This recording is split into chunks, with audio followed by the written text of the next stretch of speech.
రంగారెడ్డి జిల్లాలో సీఎం రేవంత్ రెడ్డి పర్యటన కొనసాగుతోంది. జవహర్లాల్ నెహ్రూ, రాజీవ్ గాంధీ విగ్రహాలను ఆవిష్కరించనున్నారు. అంబేద్కర్ స్టేడియంలో కొత్త స్మార్ట్ రేషన్ కార్డుల పంపిణీని ప్రారంభిస్తారు. అనంతరం బహిరంగ సభలో ప్రసంగిస్తారు. సీఎం రేవంత్, సీఎంతో పాటు మంత్రి ఉత్తమ్ కుమార్ రెడ్డి సంగారెడ్డిలో పర్యటిస్తున్నారు.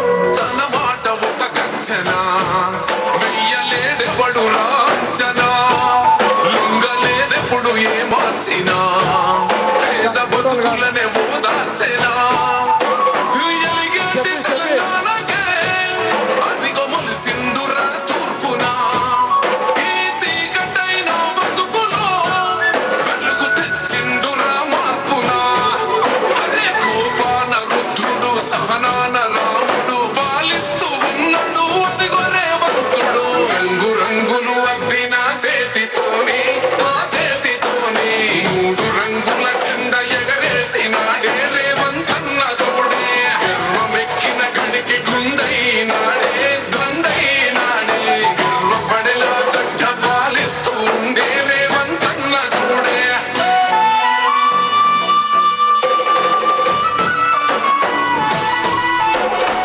సంగారెడ్డి నుంచి లైవ్ దృశ్యాలు చూస్తున్నాము. జవహర్లాల్ నెహ్రూ, రాజీవ్ గాంధీ విగ్రహాలను ఏకకాలంలో ఆవిష్కరించారు. అంబేద్కర్ స్టేడియంలో కొత్త స్మార్ట్ రేషన్ కార్డుల పంపిణీని మరికొద్దిసేపట్లో ప్రారంభిస్తారు ముఖ్యమంత్రి. ఆ తర్వాత ఆ సభలో ప్రసంగించనున్నారు. సీఎంతో పాటు మంత్రి ఉత్తమ్ కుమార్ రెడ్డి, అలాగే టీపీసీసీ చీఫ్ మహేష్ కుమార్ గౌడ్, జగ్గారెడ్డి, అలాగే మంత్రి దామోదర రాజనరసింహ, ఇతరత్ర కాంగ్రెస్ నేతల్ని లైవ్లో చూస్తున్నాం. కార్యకర్తలు అట్లా ఉండండి, అందరు చేతులతో సీఎం గారు రాగండి.